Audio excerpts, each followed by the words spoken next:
মই ইতিহাসে পঢ়া ৰংপুৰ নিৰুমণি শইকীয়া ডাঙৰীয়াই উন্মোচন কৰাৰ পাছত প্ৰথম ডক্টৰ দয়ানন্দ বৰগোহাঁই ছাৰে লিখা প্ৰবন্ধটোত চকু ফুৰাল, সিমানেই চকু ফুৰাল।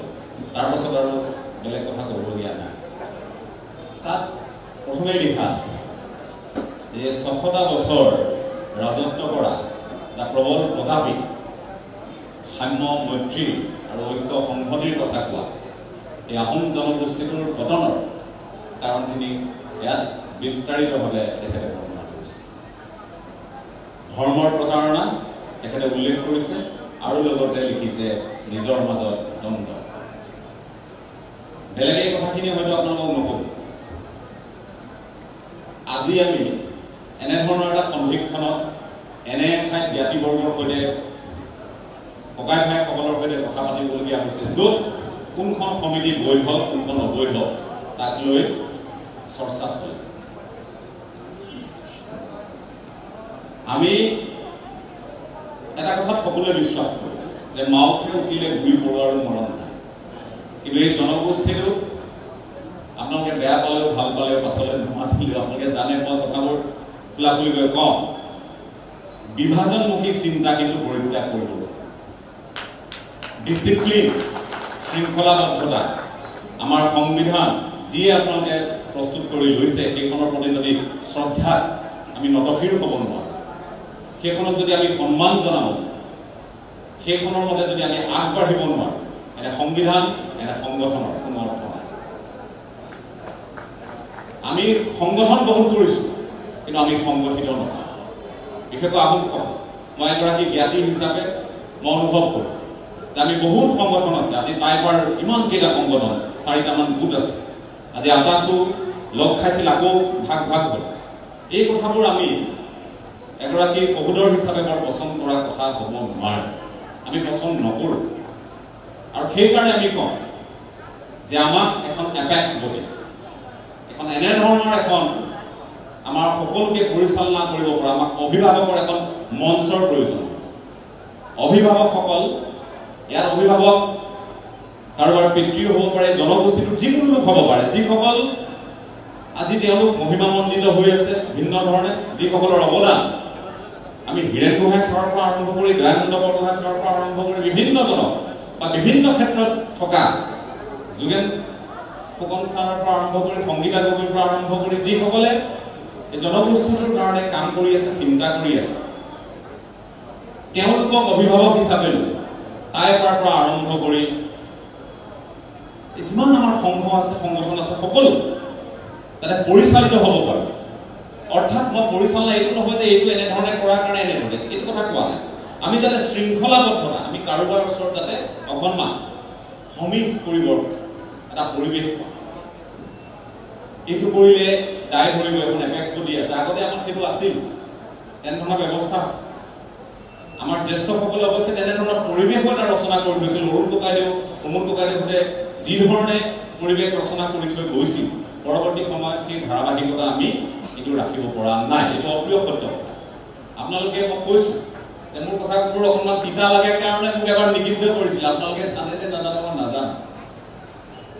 আটাচুৰে কেইজন মানে মোক বেয়া পায় যে এওঁক আৰু আটাচুৰ কোনো বৈঠকলৈ, কোনো অনুষ্ঠানলৈ মাতিব নালাগে বুলি কৈছে। মই কৈছিলোঁ আপোনালোকে যদি বেছি অকণমান এই ধৰণৰ কথাবোৰক গুৰুত্ব নিদিয়ে, মই কৈছোঁ যে আপোনালোক সকলো বহক, এটা বন্ধ কোঠাৰ ভিতৰত বহক, ক'ত বহক, টাইপাও বহক, আকাশও বহক, খুৰালোক সংঘও বহক, মহন্দিয়া ঠাই বায়ু সন্মিলনো বহক, পূৰ্বাঞ্চল টাই সাহিত্য সভাও বহক। মই কৈছোঁ যে সকলো বহক, আৰু যি দ্বন্দ্ব ভেদ, যি আপোনালোকৰ আপত্তি আছে, যিখিনি আপোনালোকৰ খামখেয়ালি আছে, যিখিনি ক্ষোভ আছে, মুকলিকৈ ব্যক্ত কৰক। আপোনালোকে ব্যক্ত কৰি এটা নিৰসনৰ পথ আপোনালোকে প্ৰশস্ত কৰক। সেই ধৰণৰ এটা আহ্বান এগৰাকী শহুদৰ হিচাপে আমি কিন্তু জনাইছোঁ। যে দামচাও হ'ল আমাৰ অশ্বিনী চেতিয়া, তেখেতকো মই কৈছিলোঁ দায়িত্ব ল'বতে। তাৰ পৰৱৰ্তী সময়তো বিভিন্নজনক কৈছিলোঁ, কিন্তু আমি সেইখিনি কৰিব পৰা নাই। মই ভাবোঁ যে আমি এটা লক্ষ্য স্থিৰ কৰি লোৱা ভাল। লক্ষ্যটো আমি কিমান বছৰত পূৰ্ণ কৰিম আমি অকল সংগঠন চলাবলৈ নেতৃত্ব ল'বলৈ আমি আটাচু কৰিম, টাইপা কৰিম বা আন কিবা সংগঠন কৰিম, নে আমি জাতিটোৰ কাৰণে কাম কৰিম, জনগোষ্ঠীটোৰ কাৰণে কাম কৰিম, এইখিনি নিৰ্ণয় কৰাৰ সময় কিন্তু সমাগত। আমি প্ৰেছাৰ কুকাৰ বিলাম নে আমি জ্ঞান বিলাম, এই কথাখিনি চিন্তা কৰাৰ প্ৰয়োজন আছে। আমি অকল পেয়ংলে বুলি কম, যে তাই আহোম পেয়ংলে বুলি কম, ৰাস্তাত শ্লোগান দিম, নে আমি জাতিৰ কাণ্ডাৰী হ'বলৈ আমি চিন্তা কৰিম। আজি পবিত্ৰ মাৰ্ঘেৰিটা এগৰাকী আহোম জনগোষ্ঠীৰ বহু সন্তান যোগেন মোহন ডাঙৰীয়া এগৰাকী মন্ত্ৰী হিচাপে তেখেতেও দায়িত্ব পালন কৰি আছে। এওঁলোকক লৈ কোনোবা দিন আমি বহিছোনে? আজি গোটেই কোন দল কোন দলৰ পৰা আহিছে, কোন ক্ষেত্ৰৰ পৰা আহিছে বাদ দিয়ক, একেলগে লৈ কোনোবা দিনা আমি জনগোষ্ঠীৰ সংগঠন কেইটাই আহকচোন, আপোনালোকে আমাক প্ৰতিনিধিত্ব কৰি আছে, আপোনালোকে এনে ধৰণৰ দায়িত্ব লৈ আছে, আপোনালোকক লৈ আমি গৌৰৱান্বিত, আপোনালোকক লৈ আমি যথেষ্ট মানুহৰ আগত মূৰ দাঙি কথা ক'ব পৰা এটা পৰিৱেশ হৈছে। আহকচোন, আপোনালোকক আমি একোখনকৈ গামোচা পিন্ধাওঁ, আপোনালোকক আমি একেখন মঞ্চত সম্বৰ্ধনা জনাওঁ, আপোনালোকক আমি শপত দিওঁ যে জনগোষ্ঠীটোৰ অনিষ্ট হ'ব পৰা কোনো কাম যাতে আপোনালোকৰ নেতৃত্বত নহয়। দেৱব্ৰত শইকীয়া, গৌৰৱ গগৈ, পবিত্ৰ মাৰ্ঘেৰিটা, যোগেন মোহন ডাঙৰীয়া, চক্ৰধৰ গগৈ, এনেধৰণে যিসকল আমাৰ নেতা আছে আজিৰ তাৰিখৰ, তেওঁলোকক একেখন মঞ্চত বহুৱাই আমি কোনোবা দিনা কথা পতাৰ প্ৰয়াস কৰিছোনে? ৰাজনীতি এটা বেলেগ দিশ, তাত থাকিব চাম দাম দ্বন্দ্বভেদ সকলোৰে প্ৰয়োগ হ'ব, কিন্তু এই জনগোষ্ঠীটোৰ উত্তৰণ এটা পৃথক দিশ।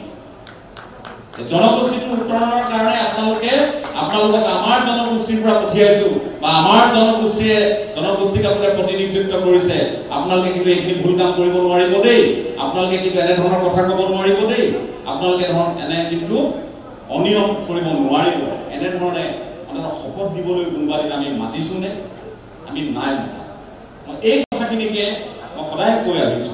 চুবুৰীয়া ৰাজ্য নাগালেণ্ডৰ উদাহৰণ মই দিওঁ।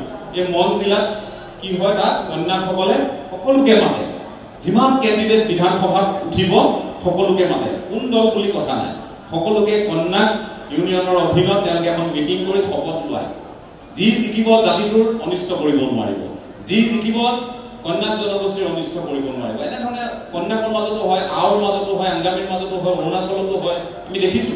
আমাৰ মাজত নহয়। মই এইবোৰ আঁহলা কথা কোৱা নাই। মই আহোম বুলি ক'লে যিটো পবিত্ৰ মাৰ্ঘেৰিটাই কৈছে, সগৌৰৱেৰে আহোম বুলি কওঁ, সগৌৰৱেৰে আহোম বুলি কওক, আৰু এইবোৰ আঁহলা কথা ক'ব নোৱাৰে।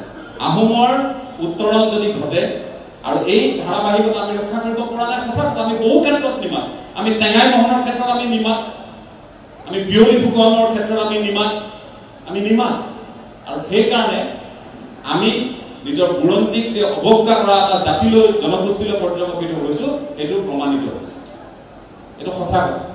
আমি এই গামোচাখনৰ কথা আমি কওঁ, মই বসন্তক সুধিছো, মই এটা কথা ভাল পাইছো, যে ফাঁচিত দিয়া হয়। মই ফাঁচিত অৱমাননা কৰি কথাখিনি কোৱা নাই। গামোচাখনেই যদি আপোনাৰ সৃষ্টি, আপুনি আকৌ নিজে আঁহলা কামবোৰ কিয় কৰে? আপুনি আকৌ ফাঁচিতখন লৈ এইখনহে আমাৰ অংগবস্ত্ৰ বুলি কিয় কয়? কোনে কেতিয়া এইবোৰ কথা সৃষ্টি কৰিলে মই নাজানো, কিন্তু আমিতো প্ৰথম বয়ন শিল্পত আমি পাৰ্গত। আমি এই গামোচাখনেতো আহোমৰ চানেকি, অসমীয়াৰ চানেকি, গোটেই অসমীয়া জাতিক আপুনি অৱদান দিলে গামোচাখন, তাৰপিছত আপুনি কৈছে আমি ফাঁচিত দি আছো। মই সেইকাৰণে বসন্তক কৈছো বহি থাকোঁতে, মোৰ ভাল লাগিছে এটা দিশ আজি যে এই কথাখিনিয়ে গুৰুত্ব পাইছে, কাৰণ আমি এটা বন্ধাকবি দিছো, বন্ধাকবি দি কৈছো যে ভিতৰৰ এইখিলা পাতহে, মই তেনেধৰণে কোৱা কথাটো বৰ সমীচীন নহয়। গতিকে আপোনালোকে সকলোৱে নিজৰ সংস্কৃতি, নিজৰ লোকাচাৰ, নিজৰ পৰম্পৰা, এইখিনিৰ প্ৰতি শ্ৰদ্ধাশীল হওক। সাজপাৰ আহোমৰ দৰে পৰিধান কৰিলে, সাজপাৰ আহোমৰ পৰিধান কৰিলে অন্তৰৰ পৰা আহোম হৈ নাযায়। অন্তৰৰ পৰা আহোম হ'বলৈ হ'লে তাইৰ ভাষাটোৰ প্ৰতি শ্ৰদ্ধাশীল। আপোনাৰ লোকাচাৰ, দামত দিয়াৰ পৰা আৰম্ভ কৰি মেডাল মেফিলৈ, আপুনি ওমফাৰ পৰা আৰম্ভ কৰি প্ৰতিটো পাৰ্বণলৈ আপুনি শ্ৰদ্ধাশীল হ'ব পাৰিব লাগিব, আপুনি অনুকৰণ কৰিব পাৰিব লাগিব। আৰু আটাইতকৈ ডাঙৰ কথাটো হ'ল যে আমি আজি আমাৰ হাতত কি আছে, যিটো ইতিমধ্যে শইকীয়াই কৈছে যে এখন আজি আমাৰ এখন স্মৰণিকা, স্মৃতি গ্ৰন্থ, এইখন আমাৰ ডাঙৰ সমল হ'ব পাৰে, কিন্তু ইয়াতকৈও ডাঙৰ সমলটো আমাৰ হাতত আছে ৰেডিমেড। আমাৰ বুৰঞ্জী আছে, আমাৰ ইতিহাস, এইবোৰ প্ৰথম আহোমসকলেই লিখিছিল। সেইখিনি পঢ়িলেই আমি গোটেই জাতিটোৰ শৌৰ্য বীৰ্য এইবোৰ কথা আমি গম পাব পাৰোঁ। মহান স্বৰ্গদেউসকলৰ বিষয়ে আমি অধ্যয়ন নকৰাকৈ আমি যেতিয়া বাহিৰৰ মানুহ আহে, মই নিজে অনুভৱ কৰা কথা এইখিনি, বাহিৰৰ মানুহৰ আগত আমি কথাখিনি কঢ়িয়াই ক'ব নোৱাৰোঁ, আমি বুজাই ক'ব নোৱাৰোঁ। সেইটোৱে আমাৰ বিফলতা। সেইকাৰণে কৈছোঁ যে অন্তৰৰ পৰা শ্ৰদ্ধাশীল হৈ আহোম হওক, এগৰাকী ভাল গৰ্বিত আহোম হওক, ভাল অসমীয়া হওক, ভাল ভাৰতীয় হওক, নিজৰ ঘৰখনৰ পৰা আৰম্ভ কৰক, দামত দিয়া গোটেই নিয়মখিনিৰ পৰা আৰম্ভ কৰি গোটেই জনগোষ্ঠীটোৰ প্ৰতিটো পৰম্পৰা এনেধৰণে বিস্তাৰিত কৰিব পাৰি, কিমান চহকী। আৰু আমি যে উমফা পাতোঁ, এই উমফাত যে আমি সকলো জনগোষ্ঠীৰ কাৰণে যে আমি তৰ্পণ কৰোঁ, এই কথাখিনি আজিও মানুহে বুজি নাপায়। উমফাটো অকল নিজৰ মাজত আমি নিজৰ কাৰণেহে কৰোঁ, অসমে নিজৰ কাৰণে কৰে, এনেধৰণে ভাবি থাকে।